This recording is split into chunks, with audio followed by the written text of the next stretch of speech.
Before diving into this incredible story, remember to subscribe to the channel and turn on notifications. Here, every story has something to say, and you won't want to miss a single one. The autumn sun bathed Chicago in a golden light, but inside First National Bank, the air was heavy and still. Customers waited in line, some absent-mindedly flipping through banking brochures, others nervously tapping away on their phones. In this hushed setting, the walls were paneled in dark wood, and large chandeliers cast a warm glow that contrasted with the cool atmosphere. Madeline Carter entered the bank with a calm but confident stride. Dressed in a perfectly tailored beige suit and carrying a brown leather bag, she exuded confidence and elegance. Her neatly styled hair framed a serene yet determined face. From childhood, she had learned to stand tall, to hold her head high despite the prejudices and injustices she had encountered. A few feet away from her, behind the counter, stood Harold Benson, a banker for over 20 years, a man in his 50s with a closed face and features marked by bitterness. He was known for his rigid attitude and his contempt for those he considered different.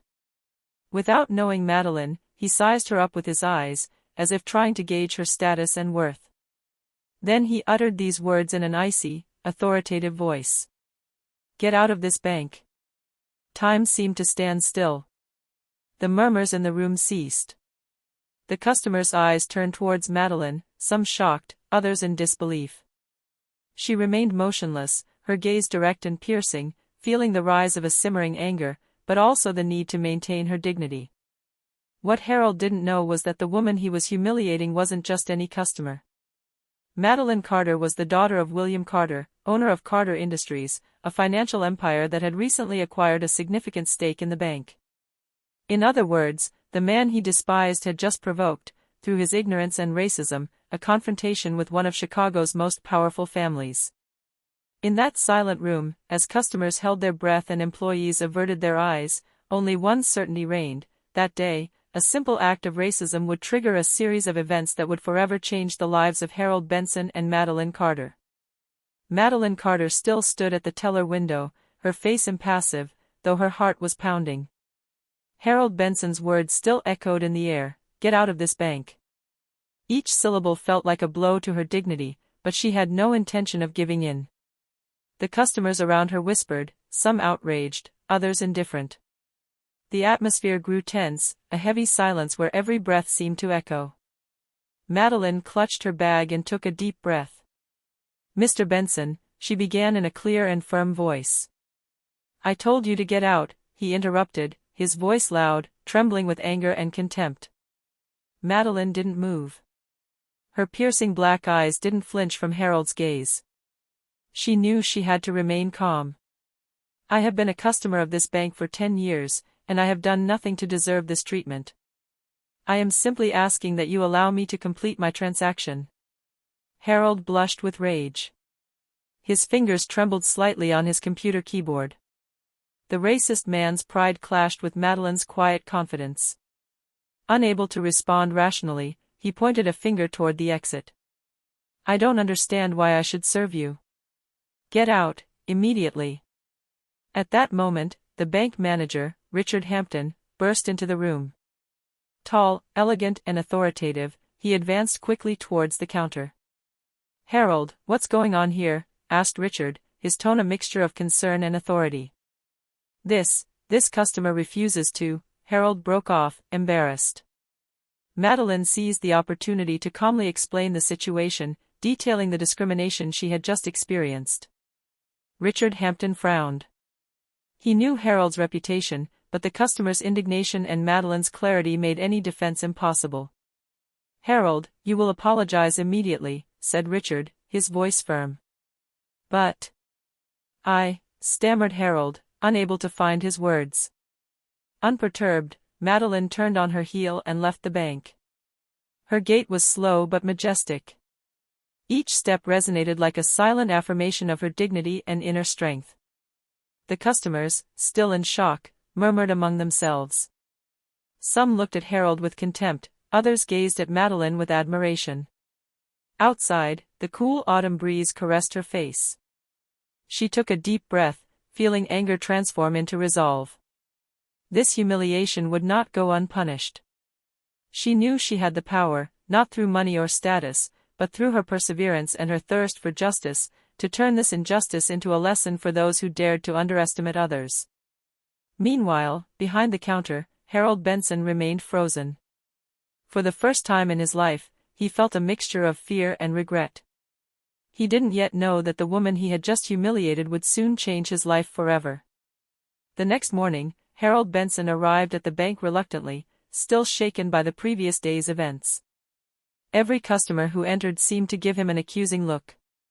The persistent murmuring in the corridors made him nervous. He tried to convince himself that the situation had calmed down, but a nagging unease lingered in his mind. Meanwhile, Madeline Carter was already in a meeting at Carter Industries headquarters, in her father William Carter's luxurious office. The walls were decorated with family portraits and modern artwork, testaments to an empire built on perseverance and vision. William listened attentively as Madeline recounted the incident. "Do you want me to intervene directly?" he asked, his tone serious. "No, Dad. Let me handle this. But I want justice to be served. He needs to understand that you don't treat someone like that." William nodded, impressed by his daughter's calm and determination. He knew that Madeline had inherited his strength and sense of justice. Meanwhile, Harold was beginning to feel the net closing in. Internal emails had started circulating, reporting his unacceptable behavior. Central management, alerted by the incident and Madeline's importance within the financial sphere, had ordered an investigation. Harold read these messages with trembling hands. Each line seemed to weigh a ton on his shoulders. "It's not possible," he murmured, his voice choked with panic. "That woman, she..." But he didn't yet realize the magnitude of the mistake he had made. Madeline wasn't an ordinary customer. She was the heiress to Carter Industries, one of Chicago's most influential families, which had recently invested in its own bank. The woman he had humiliated now held the power to decide his professional future. Later that day, Richard Hampton, the bank manager, summoned Harold to his office. The tension was palpable. Richard, usually calm, let his irritation show. "Harold, you know who that customer was, don't you?" he asked, his gaze piercing. I don't understand," stammered Harold. "That was Madeline Carter, William Carter's daughter. She is now a major shareholder in that bank." Harold's world crumbled. His legs trembled, and a wave of fear and regret washed over him. He had just realized that his blind racism and arrogance had put his career and reputation in grave danger. Outside, Madeline observed the city from her office, impassive, but a glimmer of satisfaction shone in her eyes. Justice, she thought, is not just about punishment, but about teaching a lesson that will remain etched in the souls of those who have committed injustice. A few days later, Harold Benson was summoned to the bank's headquarters, to a luxurious, glass-walled office overlooking downtown Chicago. His heart was pounding, and every step on the tiled floor echoed like a death knell. He didn't yet know what awaited him, but he sensed that this moment would change his life.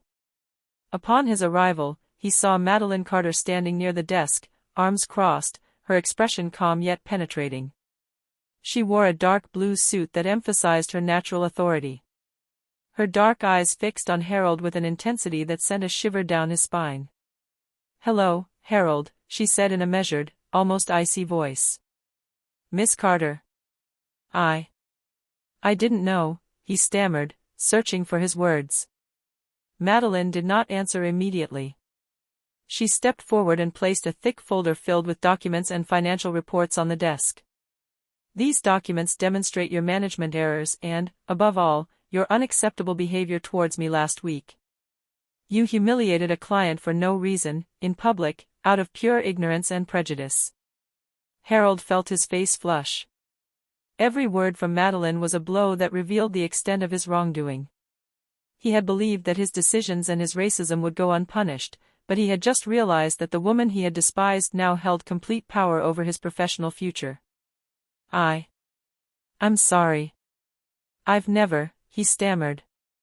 "Your apology must be more than just a word," replied Madeline, her gaze stern. "You will undergo diversity and inclusion training, and you will issue a sincere public apology to all your clients and colleagues. Harold, stunned, nodded his head. Fear and regret overwhelmed him. For the first time, he felt the weight of his actions. "Do you understand why this is necessary?" asked Madeline, calmly but firmly. "Yes. I understand," he murmured, almost pleading. Madeline sat down, crossing her legs with perfect elegance. She had transformed the humiliation she had suffered into a quiet power, capable of correcting not only a personal injustice, but of teaching a lasting lesson. "Harold, you have a choice.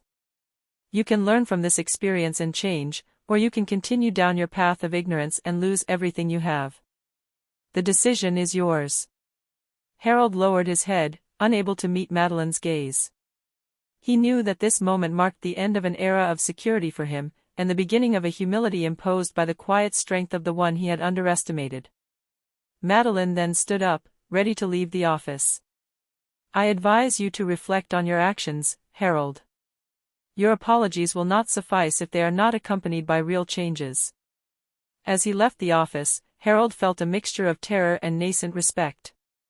For the first time, he understood that true authority did not come from rank or age, but from dignity, perseverance, and justice.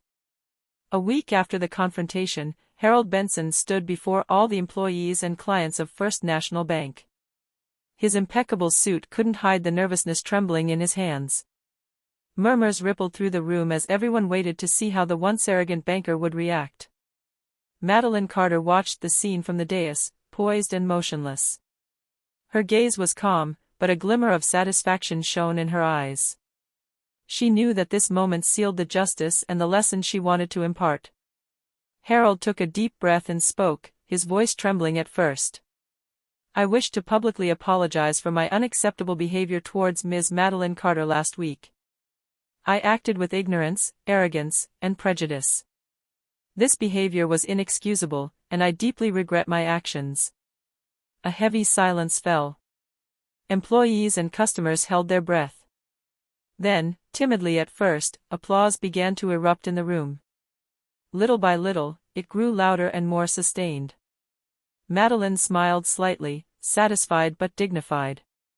She knew that the humiliation she had suffered had been transformed into a lasting lesson. Harold, on the other hand, felt an immense weight lift from his shoulders. He realized that this experience had just changed his life and his perspective on others. A few days later, Harold attended diversity and inclusion training, learning to understand and respect differences. He became a more attentive and humane banker, his old prejudices replaced by deep respect and open-mindedness. As for Madeline, she had not only obtained justice, but she had also shown that dignity and perseverance could triumph over injustice. She continued to manage Carter Industries with strength and wisdom, always remembering that even the humblest acts, when guided by justice and courage, can change lives. And in the halls of First National Bank, the name Madeline Carter became synonymous with respect and quiet power, reminding everyone that true authority lies not in strength or rank, but in dignity and integrity.